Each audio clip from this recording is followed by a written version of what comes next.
नमस्कार,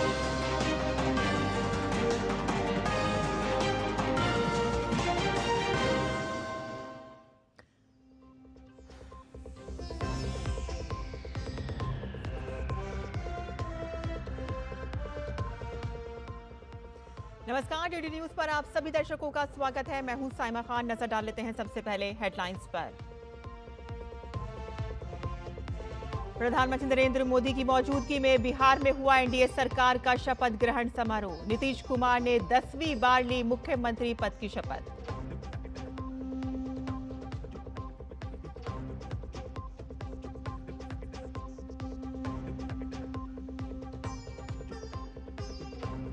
सम्राट चौधरी और विजय सिन्हा समेत एनडीए सरकार के 26 मंत्रियों ने भी ली शपथ। 3 महिला और युवा चेहरे भी मंत्रिमंडल में शामिल।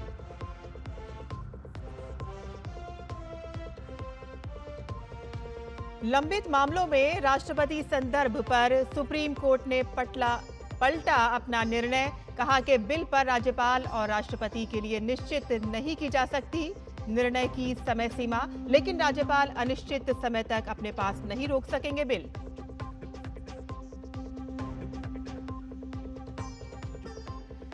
पश्चिम बंगाल में दिखने लगा है एसआईआर का असर। कई मतदाताओं का नहीं लग रहा है पता। सीईओ कार्यालय के सूत्रों के मुताबिक कम से कम 36 विधानसभा क्षेत्रों में 26 से 30% मतदाताओं को बीएलओ ढूंढ नहीं पाए हैं।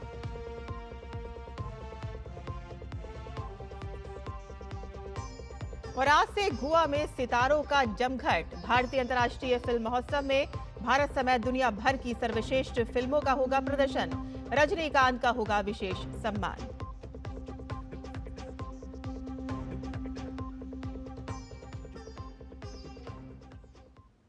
और समाचार विस्तार से।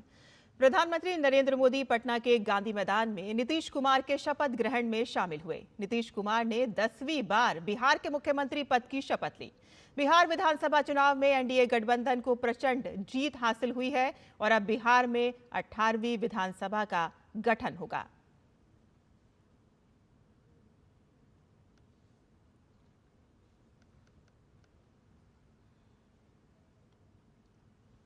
पटना के गांधी मैदान में एक विशेष कार्यक्रम में राज्यपाल आरिफ मोहम्मद खान ने नीतीश कुमार को पद और गोपनीयता की शपथ दिलाई और इस मौके पर प्रधानमंत्री नरेंद्र मोदी, गृह मंत्री अमित शाह समेत कई गणमान्य व्यक्ति उपस्थित रहे। सत्यनिष्ठा से प्रतिज्ञा करता हूं कि मैं विधि द्वारा स्थापित भारत के संविधान के प्रति सच्ची श्रद्धा और निष्ठा रखूंगा। सम्राट चौधरी को मंत्री पद की शपथ दिलाई गई। राज्यपाल आरिफ मोहम्मद खान ने सम्राट चौधरी को मंत्री पद की शपथ दिलाई।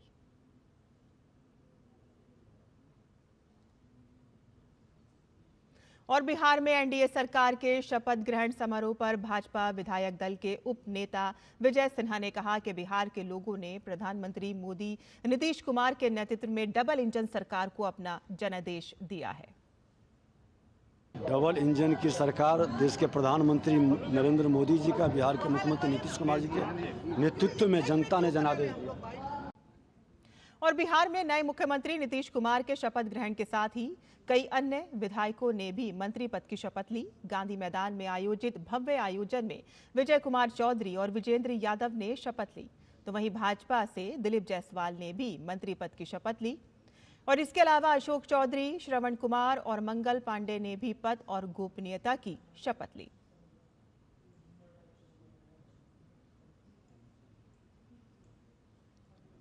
पटना के गांधी मैदान में आज एनडीए की नई सरकार के कई मंत्रियों ने शपथ ली है और इस क्रम में राज्यपाल आरिफ मोहम्मद खान ने रामकृपाल यादव और नितिन नबीन को मंत्री पद की शपथ दिलाई, तो वहीं सुनील कुमार, संतोष कुमार, सुमन मांझी ने भी शपथ ली।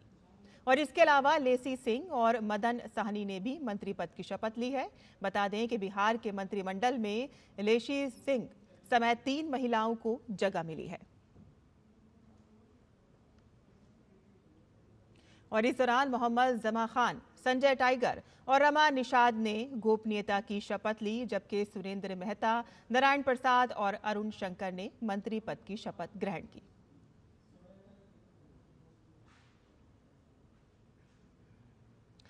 पटना के गांधी मैदान में आयोजित शपथ ग्रहण समारोह में राज्यपाल आरिफ मोहम्मद खान ने लखेंद्र कुमार रोशन और श्रेयसी सिंह को शपथ दिलाई, तो वहीं दीपक प्रकाश, प्रमोद कुमार, संजय कुमार पासवान और संजय सिंह ने पद और गोपनीयता की शपथ ली।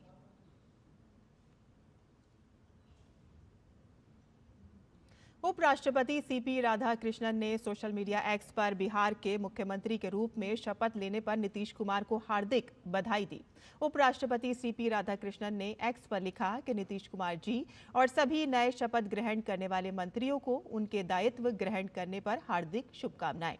मैं कामना करता हूं कि उनका सामूहिक नेतृत्व बिहार में सतत विकास, सुशासन, समावेशी विकास और समृद्धि के नए चरण की शुरुआत करें। मैं राज्य के लोगों की आकांक्षाओं को पूरा करने में उनकी सफलता की कामना करता हूं। और प्रधानमंत्री नरेंद्र मोदी ने बिहार में एनडीए सरकार गठन पर बधाई दी है। बिहार सरकार में मंत्री पद की शपथ लेने वाले सभी लोगों को मेरी हार्दिक शुभकामनाएं। ये एक अद्भुत टीम है जिसमें समर्पित नेता हैं जो बिहार को नई ऊंचाइयों पर ले जाएंगे और उन्हें ढेर सारी शुभकामनाएं।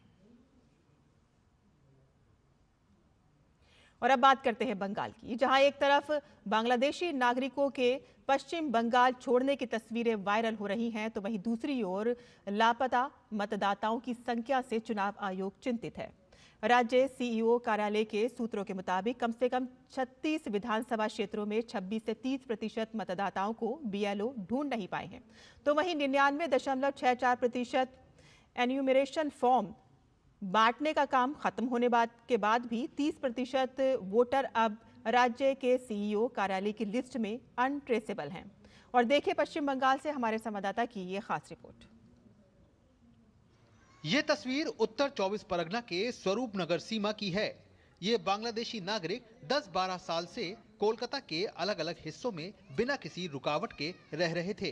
क्या स्वरूप नगर की ये तस्वीर कोई अपवाद है? राज्य में 99% एन्यूमरेशन फॉर्म बांटे जाने के बाद यही सवाल चुनाव आयोग के गलियारों में गूंज रहा है। सीईओ कार्यालय के कुछ अधिकारियों का कहना है कि राज्य के कम से कम 36 विधानसभा क्षेत्रों के बीएलओ ने सूचित किया है कि कई इलाकों में वोटर लिस्ट में नाम दर्ज होने के बाद भी व्यक्तियों का पता नहीं चल रहा। आयोग के नियमों का पालन करते हुए 3 बार घर जाने पर भी वे नहीं मिल रहे। वहीं कुछ मामलों में पते पर जाकर पता चला कि उस घर का अब कोई अस्तित्व ही नहीं है। जो मैं आउटसाइड में रहते हैं और कोई इलेक्टर्स है जो इधर नहीं है, क्योंकि तो हमारा ग्राम है, हम छोटा से बड़ा हुआ सब लोग को साथ हमारा पहचान है, इसलिए हमको कोई प्रॉब्लम नहीं है। लेकिन 2-4 आदमी जो बाहर से आया उसको हम ट्रेस करने के कोई प्रॉब्लम है। वहीं बीएलओ का ये दावा है कि उत्तर बंगाल से लेकर दक्षिण बंगाल तक हर जगह यही अनुभव है। इस सूची में 2 24 परगना के साथ साथ Rajarhat, Gopalpur, Rajarhat, new town, Baruipur, Sonarpur, Kolkata port, कस्बा, काशीपुर, बेलगाछिया, रायगंज, हावड़ा, दुबराजपुर, आसनसोल, खड़गपुर जैसी विधानसभाओं के नाम शामिल हैं। 30% वोटरों के अनट्रेसेबल होने के पीछे 3 तरह के अनुमान लगाए जा रहे हैं। पहला, अनट्रेसेबल वोटर काम के सिलसिले में अब दूसरे शहरों में रह रहे हैं। दूसरा, सुबह काम के लिए निकलना और रात को लौटना, इसलिए बीएलओ उनसे मिल नहीं पा रहे। तीसरा, लापता मतदाता स्वरूप नगर की तरह बांग्लादेशी नागरिक हैं। घर घर जाकर सर्वे करने के बाद बीएलओ की तरफ से तीसरा अनुमान अधिक मजबूत हो रहा है। राजारहाट न्यू टाउन के बीएलओ अब्दुल सत्तार का कहना है कि एक बूथ के निवासी को ही उस बूथ का बीएलओ बनाया गया है। गांव में सभी लोग एक दूसरे को जानते हैं, फिर भी वोटर लिस्ट में ऐसे कई नाम दिख रहे हैं जिन्हें उन्होंने गाँव में कभी नहीं देखा। हमारे जो बूथ है वो ऐसे कुछ वोटर है जिसको हम उसको पहचानते ही नहीं, वो कहाँ रहते हैं, और अभी भी वो हमारे पास कोई मैसेज नहीं किया कि हम आपके वोटर है। अभी एज है 50, तो 50 एज में उसका जो नजर में अभी तक नहीं देखा ऐसा आदमी है जो हमारे यहाँ वोटर है। ये भारतीय नहीं है, बांग्लादेशी मुस्लिम घुसपैठिया रोहिंग्या है, इनको भाग जाना चाहिए। हाँ, ये ममता बनर्जी इनको दामाद बना के रखा था। चुनाव आयोग ऐसे मतदाताओं को अनट्रेसेबल वोटर्स कह रहे हैं। इन अनट्रेसेबल वोटर्स के पास जो फॉर्म पहुंचे हैं वो बीएलओ के जरिए ईआरओ के पास रिटर्न हो जाएगा। 9 दिसंबर जब ड्राफ्ट रोल पब्लिश होगा तब पता चलेगा राज्य में अनट्रेसेबल वोटर्स कितने हैं। इन दौरान अनट्रेसेबल वोटर्स अगर अपना पक्ष रखना चाहते हैं, उनका जो पक्ष है वो कमीशन के सामने वो कहना चाहते हैं, तो हेल्पलाइन नंबर के जरिए ऐसा वो कर सकते हैं। किंसुक मंडल, शुभजीत पाल चौधरी के साथ सौरभ दत्ता का रिपोर्ट, डीडी न्यूज़, कलकत्ता। और डीडी न्यूज़ ने ग्राउंड पर हकीकत को परखा और इसी कड़ी में हकीमपुर चेक पोस्ट पर कतार में खड़े अवैध बांग्लादेशी नागरिकों ने बताया कि वह किस तरह से एजेंट को पैसा देकर पश्चिम बंगाल पहुंचने में कामयाब हुआ और टीएमसी कार्यकर्ताओं ने उसे भारतीय दस्तावेज बनाने में मदद की, लेकिन अब प्रदेश में एसआईआर के कारण उसे भागना पड़ रहा है। हमारी एक्सक्लूसिव रिपोर्ट में बांग्लादेशी नागरिक खुद कह रहे हैं कि हमने टीएमसी को अपना वोट दिया है। বাংলাদেশ যাবো বলে কিভাবে যাবেনটা কিভাবে? এই যে এখন এই পার করে দিচ্ছে, শুনলাম এইভাবে। তোমরা এখানে এসো কিভাবে? এসেছিলাম ওই দালালের মাধ্যমে, আগে মানে আগে ওখানে কাজকর্ম ছিল না, অভাবে এসেছিলাম। কতদিন আগে এসেছিলেন?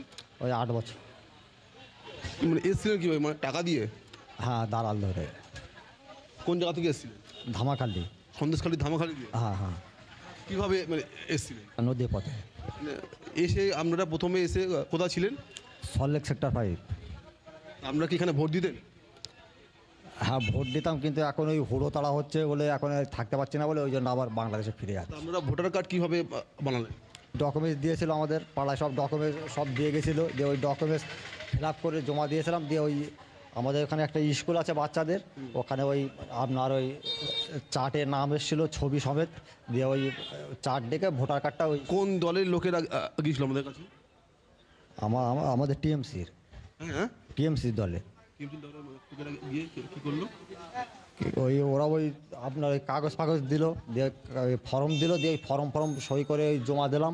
তারপরে ওই স্কুল ফর্ম ফিল আপ করে জমা দিলাম, দিয়ে ভোটার কার্ড আসলো স্কুল। তখন তোমরা কি ভোট দিতে? হ্যাঁ, তোমরা কি ভোট দিতে? হ্যাঁ, ভোট দিয়েছি আমি। কিসে ভোট দিতে? আমি টিএমসি ভোট দিতে। হ্যাঁ। তুমি কি কাজ করতেন? কাজ আপনার রাজমিস্ত্রি। কোন জায়গার ভোটার ছিলেন আপনারা? ওই সেক্টর 5, সল্টলেক সেক্টর 5। আচ্ছা, তো এতদিন ধরে তাহলে আপনারা এখানে মানে বাস করতেন, কি কিছু বলতো না? না, তখন কিছু বলিনি। কার সোর্সে বসে, মানে কার হাত ধরে এখানে এসেছেন জানেন? ওই দালালের সাথে, দালাল ধরে। নাম জানেন? না, ওই তো অনেক বছর এসেছিলাম, তো এই জন্য নামটা। আপনার নাম কি? আমার নাম মিঠু মোল্লা। और यहाँ बुलेटिन में हम रुकते हैं एक छोटे से ब्रेक के लिए। हम जल्द हाजिर होंगे, आप देखते रहिए डीडी न्यूज़। व्यक्तिगत जानकारी के लिए ऑनलाइन अनुरोधों से रहें सावधान। कुछ भी जानकारी देने से पहले जरूर सोचें। कोई भी वैधानिक कंपनी फोन या इंटरनेट पर आपसे निजी जानकारी कभी भी नहीं मांगती, इसलिए ऐसे कॉल या ईमेल आने पर अपनी जानकारी देने से पहले समझदारी दिखाएं और सावधानी बरतें।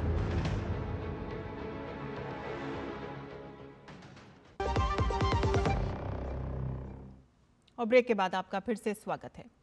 सुप्रीम कोर्ट में आज लंबित विधेयकों पर निर्णय के लिए राष्ट्रपति और राज्यपाल के लिए समय सीमा तय करने के मामले पर सुनवाई हुई।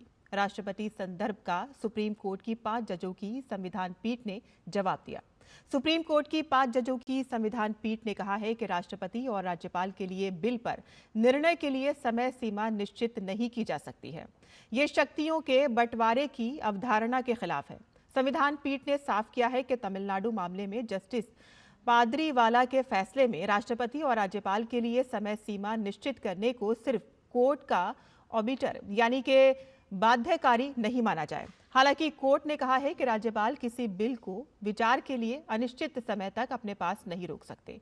गवर्नर के पास किसी विधेयक को लेकर केवल 3 विकल्प हैं: मंजूरी देना, प्रेसिडेंट के लिए रिजर्व रखना या असेंबली में वापस भेजना। और इन 3 विकल्पों के लिए वे अपने डिस्क्रिशन का इस्तेमाल कर सकते हैं। गवर्नर को इन 3 संवैधानिक ऑप्शंस में से चुनने का अधिकार है और आर्टिकल 200 के तहत अपना काम करते समय वे मंत्रिमंडल से सहायता और सलाह लेने के लिए बाध्य नहीं है। Chief justice BR Gavai, justice Suryakant, justice Vikram Nath, justice PS Narasimha और जस्टिस AS चंदुरकर की बेंच ने प्रेसिडेंशियल रेफरेंस पर फैसला सुनाया।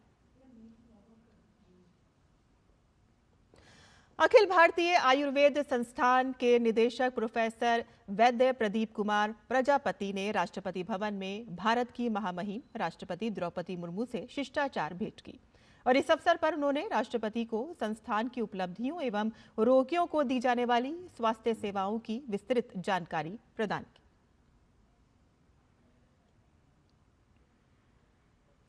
राष्ट्रपति द्रौपदी मुर्मू आज छत्तीसगढ़ के दौरे पर हैं। राष्ट्रपति ने सरगुजा के अंबिकापुर में भगवान बिरसा मुंडा के जन्म दिवस पर आयोजित जनजातीय गौरव दिवस कार्यक्रम में हिस्सा लिया।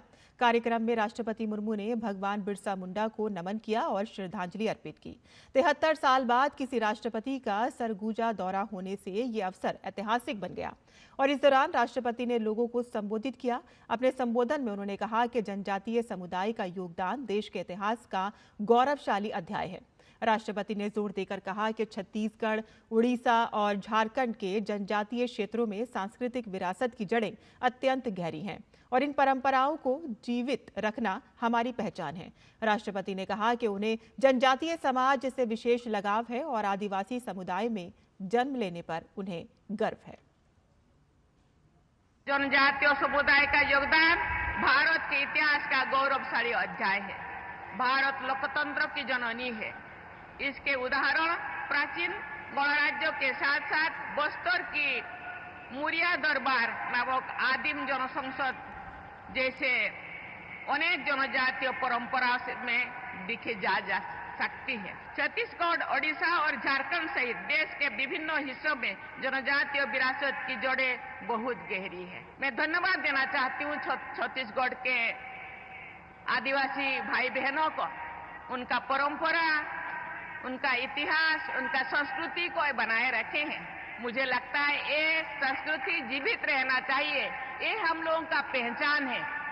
जनजातीय समुदाय से मेरा विशेष लगाव होना स्वाभाविक है क्योंकि मैं इसी समाज की बेटी हूँ। महिला होने और आदिवासी समाज में जन्म लेने पर मुझे बहुत गर्व है।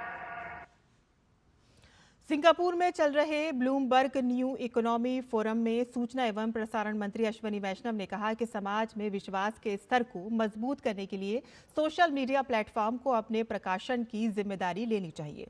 केंद्रीय मंत्री ने कहा कि डीप फेक और सिंथेटिक सामग्री के कारण सोशल मीडिया का संस्थानों और नागरिकों के बीच विश्वास टूट रहा है। अफवाहें पलक झपकते ही फैल जाती हैं और हालात और भी चिंताजनक हो जाते हैं और इसलिए सोशल मीडिया प्लेटफॉर्म को अपनी प्रकाशित सामग्री की जिम्मेदारी लेनी चाहिए ताकि बड़े पैमाने पर समाज को उनके प्रकाशन से नुकसान ना पहुंचे। Everybody is worried about the very significant influence that social media is having on the trust between institutions and the citizens. That trust is getting absolutely broken because of deep fakes, because of synthetic material which is flowing around, because of rumors which get amplified at the speed of light. So all those things are really, really worrying everybody. Social media platforms must start taking responsibility of what they are publishing so that the society at large doesn't get harmed by what they publish. Ashwini वैष्णव ने कहा कि हर company जो भारत में काम करती है उसे भारत के संविधान और भारत के कानूनों का पालन करना अनिवार्य है। हर प्लेटफॉर्म को ये समझना चाहिए कि वह जिस देश में काम कर रहा है उसकी सामाजिक संरचना क्या है। केंद्रीय मंत्री ने कहा कि हमारे देश में जो विविधता है उसका सम्मान किया जाना चाहिए। Company which works in India must follow India's constitution, must follow India's laws. Every platform must understand what is the social structure of the country in which they are operating. How does a platform react to the circumstances? How does it operate in the scenario, the diversity that we have in our country? That must be respected. विदेश मंत्री doctor S Jaishankar ने Oman के विदेश मंत्री बद्र अल बुसैदी को उनके राष्ट्रीय दिवस पर हार्दिक शुभकामनाएं दी। सोशल मीडिया पर विदेश मंत्री एस जयशंकर ने लिखा कि हमारे समुद्री पड़ोसी ओमान की सरकार और जनता को उनके राष्ट्रीय दिवस पर हार्दिक शुभकामनाएं। मुझे विश्वास है कि हमारी रणनीतिक साझेदारी निरंतर फलती फूलती रहेगी।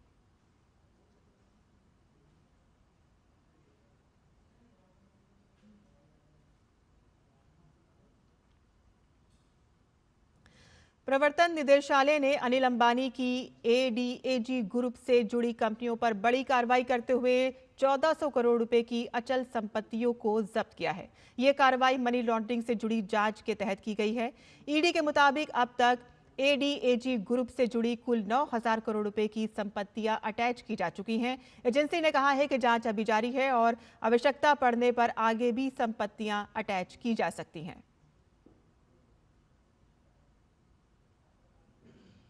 प्रवर्तन निदेशालय ने नकली समन और डिजिटल गिरफ्तारी के बढ़ते मामलों पर सख्त कदम उठाया है। ईडी ने एजेंसी के नाम पर फर्जी समन जारी करने के मामलों पर संज्ञान लेते हुए फर्जी और असली समन के बीच अंतर पहचानने के लिए नई प्रणाली लागू की है। ईडी ने समन जारी करने की पूरी प्रक्रिया को अब डिजिटल और पारदर्शी बना दिया है और कई बार ये समन असली की तरह दिखते हैं, जिसे आम लोग असली और फर्जी समन में फर्क नहीं कर पाते। और इस धोखाधड़ी को रोकने के लिए ईडी ने एक नई हाई सिक्योरिटी डिजिटल सिस्टम शुरू किया है। केंद्रीय वित्त मंत्री निर्मला सीतारमण के कार्यालय की ओर से सोशल मीडिया एक्स पर यह जानकारी शेयर की गई है और इसमें बताया गया है कि प्रवर्तन निदेशालय द्वारा जारी किए गए समन की पुष्टि उन पर छपे QR कोड का उपयोग करके या ईडी की आधिकारिक वेबसाइट पर जाकर की जा सकती है। ईडी ने हाल ही में इससे संबंधित एक प्रेस वक्तव्य जारी की थी और इसमें नागरिकों से फर्जी समन पर सतर्क रहने और फर्जी ईडी अधिकारियों के झांसे में न आने की अपील की है। और साथ ही ईडी ने यह भी साफ किया है कि प्रवर्तन निदेशालय डिजिटल या ऑनलाइन गिरफ्तारियां नहीं करता है।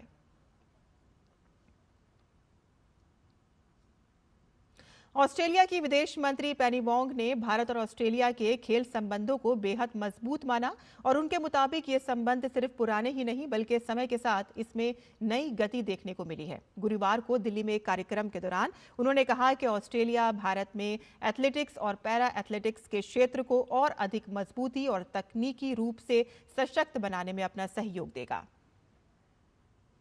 खेल के क्षेत्र में आपसी सहयोग को आगे बढ़ाने, भारत और ऑस्ट्रेलिया खेल संगठनों के बीच साझेदारी को मजबूत करने और एक समावेशी खेल नीति विकसित करने के सहयोग के दायरे को आगे बढ़ाने की दिशा में भारत और ऑस्ट्रेलिया के संबंध पहले से ही नई करवट ले चुके हैं। इस कड़ी में भारत के दौरे पर आई ऑस्ट्रेलिया की विदेश मंत्री पेनी वोंग ने गुरुवार को दिल्ली के जवाहरलाल नेहरू स्टेडियम में भारत के पैरा एथलीटों से मुलाकात की। इस दौरान उन्होंने भारत और ऑस्ट्रेलिया के खेल संबंधों को बुनियादी स्तर पर बेहद मजबूत माना। ऑस्ट्रेलिया की विदेश मंत्री ने आपसी खेल सहयोग को आगे बढ़ाने की दिशा में कुछ महत्वपूर्ण घोषणाएं की, जिसमें देश के एथलेटिक्स और पैरा एथलेटिक्स के क्षेत्र को और अधिक मजबूती और तकनीकी रूप से सशक्त बनाने की बात की गई। Launching new partnerships to strengthen India's athletic and para-athletic development, including a capacity building program for Indian para-athletic coaches, providing 20 coaches with the opportunity to receive targeted training in Australia delivered through our Australia Awards program. We're also delivering a para-swimming coaching workshop delivered in India in partnership with your Paralympic Committee, the Para-Swimming Federation of India and Swimming in Australia, and in the High Performance Coach Development Program. खेल विज्ञान और प्रौद्योगिकी के जरिए athlete के प्रदर्शन को बेहतर करना और भविष्य के लिए एक रोड मैप बनाना भी इसकी एक महत्वपूर्ण कड़ी है। Para high jumper Sharad Kumar के मुताबिक आने वाले समय में इसका असर व्यापक होगा। इंडिया को एक स्पोर्टिंग नेशन बनने के लिए जो ऑलरेडी हम उस सही रास्ते पे हैं, हमें एक दूसरे से गाइडेंस लेना पड़ेगा और हमारे स्पोर्ट्स ऑफ इंटरेस्ट भी काफ़ी सेम है, जैसे क्रिकेट है। तो आई थिंक इन दोनों की पार्टनरशिप से, उनके एक्सपीरियंस से हम लोग एक अच्छा स्पोर्टिंग नेशन बन सकते हैं। क्रिकेट के मैदान से लेकर कबड्डी के मैदान तक, कोचिंग अकादमियों से लेकर उच्च तकनीक वाली प्रयोगशालाओं तक भारत और ऑस्ट्रेलिया के खेल संबंध नई दिशा लेते दिखाई दिए हैं।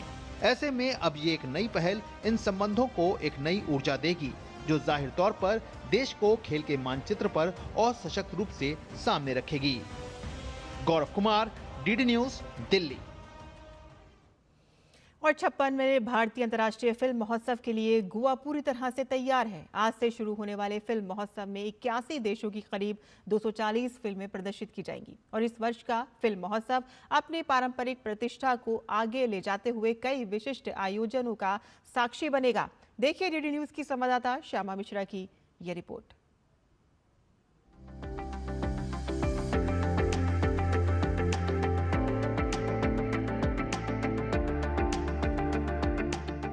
भारतीय अंतर्राष्ट्रीय फिल्म महोत्सव का 56वां संस्करण आरंभ होने जा रहा है भारत के तटीय राज्य गोवा में। इस बार के संस्करण में विश्व स्तर के सहभागिता और सहयोग पर विशेष ध्यान दिया जा रहा है। भारतीय अंतर्राष्ट्रीय फिल्म महोत्सव के 56वें संस्करण में 81 देशों की 240 से अधिक फिल्मों का प्रदर्शन किया जाएगा। इस वर्ष रिकॉर्ड 2314 एंट्रीज प्राप्त हुई हैं, जो इफ्फी की बढ़ती विश्व पहुंच का प्रमाण है। महोत्सव में 13 वर्ल्ड प्रीमियर्स, 5 अंतर्राष्ट्रीय प्रीमियर्स और 44 एशियाई प्रीमियर्स शामिल हैं। उत्सव का आरंभ ब्राजीलियन निर्देशक गैब्रियल मैस्कैरो की प्रशंसित फिल्म द ब्लू ट्रेल से होगा, जो इस वर्ष बर्निनाले में Silver Bear Grand Jury Prize से सम्मानित हुई है। उद्घाटन समारोह में भारत की समृद्ध फिल्म परंपरा को दर्शाते हुए एक रंगारंगी सांस्कृतिक परेड आयोजित किया जाएगा। समापन समारोह में भारतीय सिनेमा के महापुरुष रजनीकांत को उनकी 50 वर्ष की असाधारण फिल्म यात्रा के लिए विशेष सम्मान प्रदान किया जाएगा। इस वर्ष जापान को कंट्री ऑफ फोकस के रूप में चुना गया है, जहां 6 नव आधारभूत जापानी फिल्मों का प्रदर्शन होगा। स्पेन पार्टनर कंट्री और ऑस्ट्रेलिया स्पॉटलाइट कंट्री के रूप में हिस्सा ले रहे हैं, जिसके माध्यम से विविध क्यूरेटेड स्क्रीनिंग्स और सांस्कृतिक कार्यक्रम इफ्फी के अंतर्राष्ट्रीय स्वरूप को और गहरा करेंगे। 3 बड़े अंतर्राष्ट्रीय प्रतियोगिता विभागों में 5 महाद्वीपों से 32 चुनी हुई फिल्मों का प्रदर्शन होगा। इंडियन पैनोरामा 2025 के तहत 25 feature films, 20 non feature films और 5 डेब्यू फिल्म्स को शामिल किया गया है। युवा प्रतिभा को प्रोत्साहन देने के उद्देश्य से इफ्फी का क्रिएटिव माइंड्स ऑफ टुमारो कार्यक्रम इस वर्ष और ज्यादा विस्तारित रूप में प्रस्तुत किया जा रहा है। इफ्फी के दौरान 21 मास्टर क्लासेस और पैनल चर्चाएं आयोजित की जाएंगी। साथ ही भारत का प्रमुख फिल्म बाजार अब नए रूप में वेव्स फिल्म बाजार फिल्म निर्माताओं, निवेशकों और उत्पादकों और तकनीकी सहयोगियों के लिए एक महत्वपूर्ण मंच प्रदान करेगा, जहां भविष्य के सिनेमा की दिशा और संभावनाएं निर्मित होंगी। इफ्फी अपने आप को एक ऐसे मंच के रूप में निरंतर मजबूत कर रहा है, जो कहानियों का भूतकाल, वर्तमान और भविष्य एक साथ मिलाते हैं। कैमरा पर्सन प्रमोद नेगी के साथ श्यामा मिश्रा, डीडी न्यूज, पणजी, गोवा। और इसी के साथ ही हमारा ये बुलेटिन यहीं खत्म होता है। हमारी पूरी टीम को अनुमति दें, लेकिन आप देखते रहिए डीडी न्यूज। नमस्कार।